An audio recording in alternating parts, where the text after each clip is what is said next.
So before I get into this, I really don't make meta content as much as I should because of how involved I am in playing Yu-Gi-Oh! At locals and even at tournaments. Like I even went to nationals and played in the LCQs and actually got in.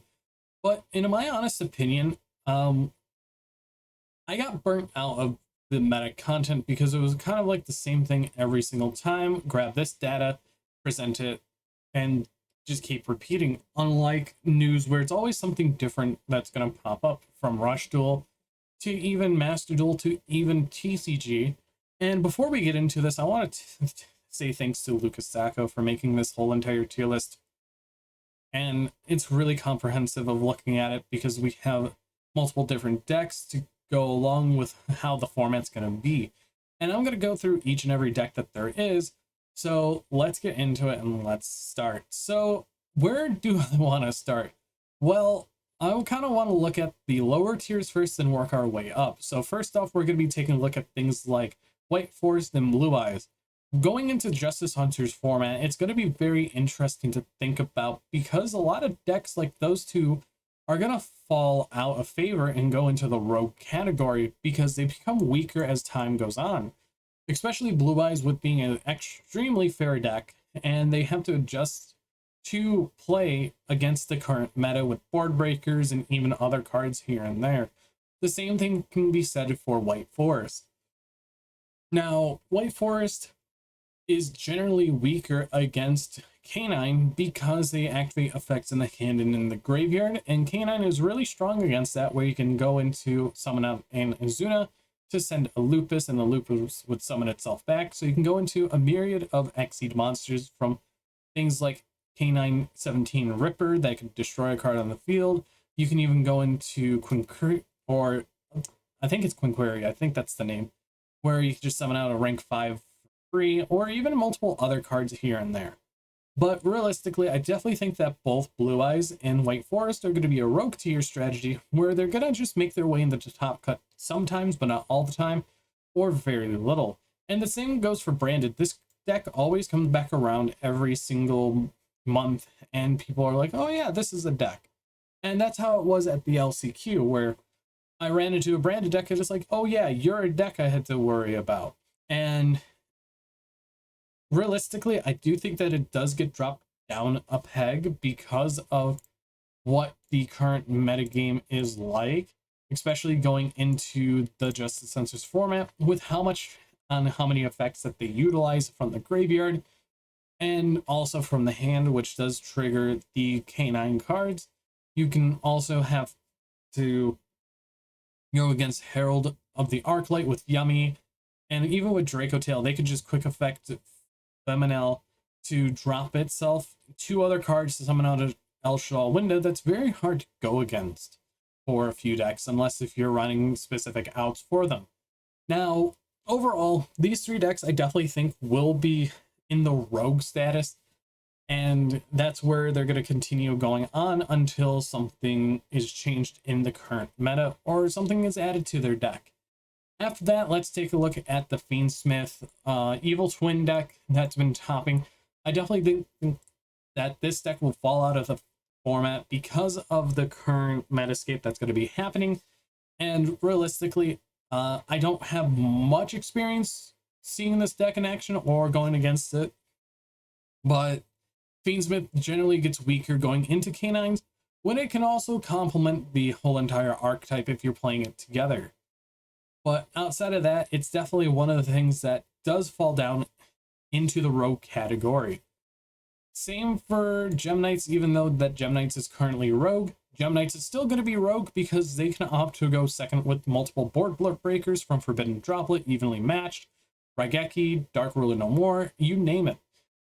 This deck has a lot of versatility in going second, and I could definitely see it being a mainstay continuing going forward. Now let's get into the Archmage talk. So there's 2 different versions of Archmage that you could play. And from the list, I definitely only see one, unless if I'm blind, and that is Archmage K9. This is where you can utilize the whole entire K9 engine to go into something like a Infinite Track River Stormer to search out a planet pathfinder so you can normal summon it to get to your Archmage Acropolis. And I definitely think that this is going to be on the rogue tier because of that reason. You're utilizing an engine just to get into a starter that gets into your field spell, and that kind of does hurt the deck because it is susceptible more to Droll and Lockbird. And I do think that things like Mulcharmies and Droll and Lockbird are still going to be a mainstay in the tournament in a lot of multiple side decks, maybe main decks even. And honestly, it's going to be very interesting to see how things look to this deck, because they're still going to be getting more support. It's the new lore deck for the next 2 years, so we're going to be getting additional Archmage cards going further. So it's just going to be a deck that just keeps getting cards and cards until something happens. After that, let's take a look at Memento. There's going to be 2 different versions, being the Memento version and the Canine Memento version, because honestly, Canine can go in many decks. And even then, they're still both going to be rogue options because that other decks do what they do better. And even then, Memento has been rogue for as long as I can remember, ever since it was released. And with the added bonus of Canine into it, I definitely think that it does raise the ceiling just a little bit, because you get access to rank 5s that are very useful, and it could also be utilized for other pieces here and there, for board breaking going second, or even just setting up a Ripper just for your opponent's turn. And after that, let's talk about Lunalight. Lunalight has been a very solid deck, and honestly, I think that this is going to be a deck that's still going to be in the rogue category, if not maybe a tier 2. But I think with how things have been, it's probably going to be that tier 2 deck, and even then you can bump up other decks as well. Lunalight's still a very powerful deck, especially with what they can end on going first, being, well, the double Liger Dancer, or even going into a Liger Dancer or 2 of them, and with a Baguska, which is very hard to crack a board if you don't have the right cards for it. But players still manage ways to find a way around Lunalight, and I definitely think it might be a tier 2 deck, maybe if not a very high rogue strategy. After that, let's talk about Mermail, Merlantian. This has been a rogue deck, or maybe a tier 2 deck for a while, but I'm definitely going to put it next to Blue Eyes and White Forest because of how powerful they are, in which I'm also going to move these up as well to kind of like represent what tier that they would be in the rogues category, from the highest to the lowest versions. So realistically, you could put the Lunalight deck down here after Mermail, and then Geminites right after the Mermail. So there's just a lot going on in the rogue category that players are still going to play if they don't want to play any of the new decks. They just have to adapt their builds better, or adapt their builds more, I should say, to the current metagame, which is running board breakers like Evenly Matched, Droplet, Super Poly, so on and so forth. And a lot of these decks could utilize some of their hand trap slots, because hand traps become weaker going into playing Canine if everyone wants to play Canine in their decks. Now, after that, let's talk about the next rogue deck on this list, and I think that's going to be Orcust. There's Orcust Fiendsmith and Orcust Mitsurugi. I've played both of them. One won Nationals, and then the other ones got top cut. And realistically, I think that they're gonna be the highest decks in the rogue strategies, because I definitely think that all the newer decks are gonna nudge everything down a little bit outside of something like Draco Tail. So I'm probably going to finalize the list as we get to the end after talking about every deck.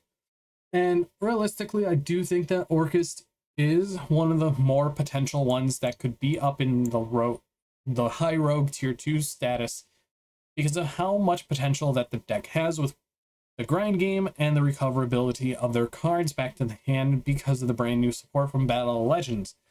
Now, EU isn't as lucky as the TCG because theirs got delayed to the end of August, and that's quite sad because it's also not legal for Worlds.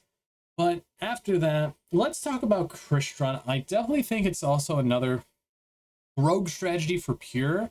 Going to be right after Gem Knight.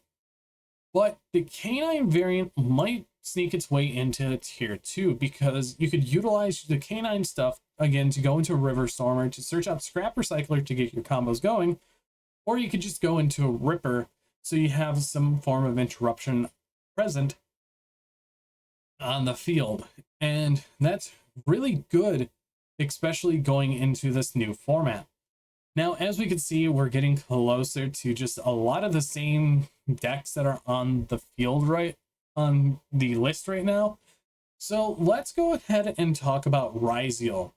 There's plenty of versions of Ryziels, as we can see. You have Ryziel, you have Mitsurugi Ryziel, you have Fiendsmith Ryziel, you have Mitsurugi Ryziel without the Fiendsmith, you have Automat Ryziel, and even Ryziel Heraldric. So there's quite a bit of different versions that the deck could utilize.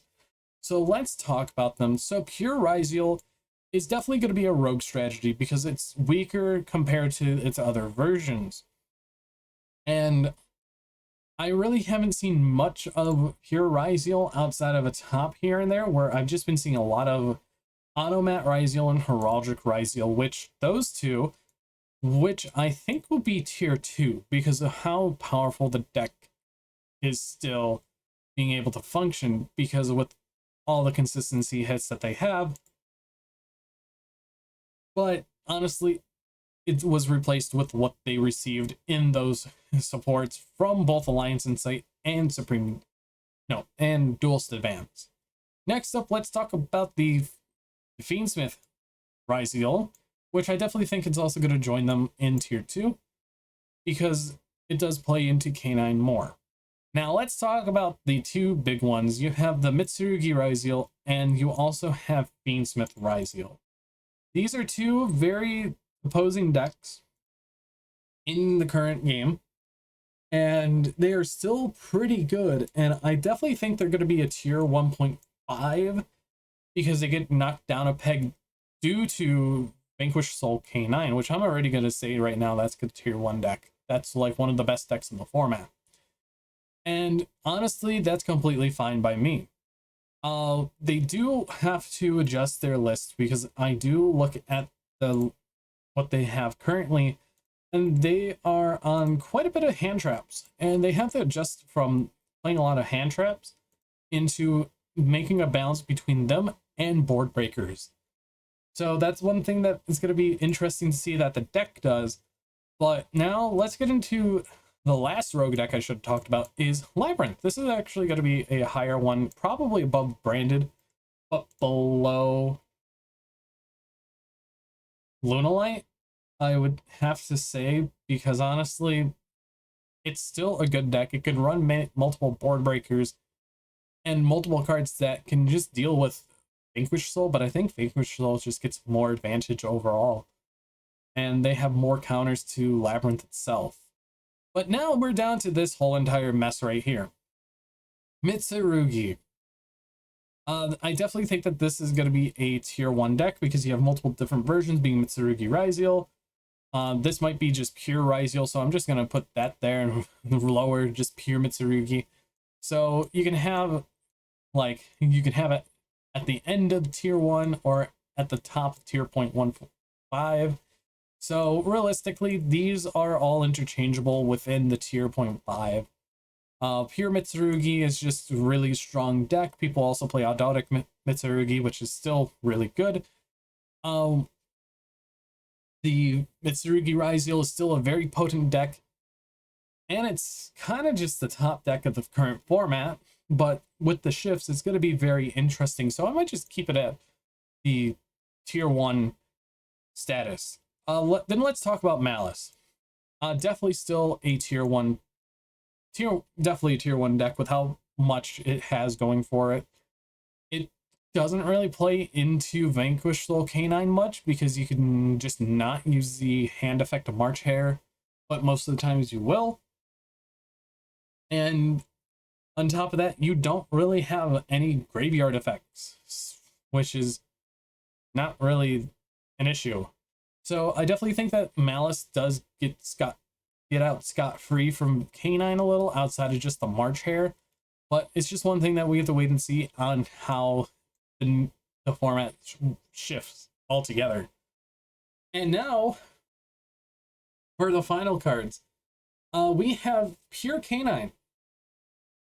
That's going to be Rogue, that's for sure.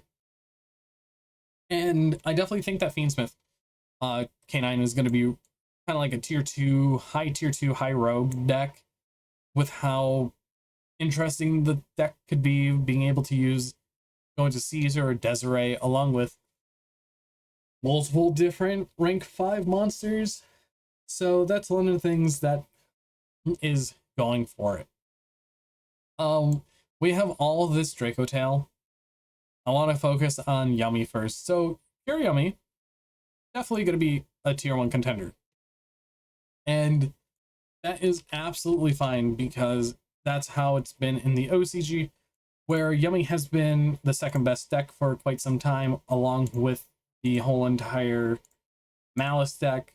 So I think it's probably going to end up like this, where Vanquish Soul Canine at number 1, Mitsurugi Raizeel at 2, Yummy at 3, and Malice at 4.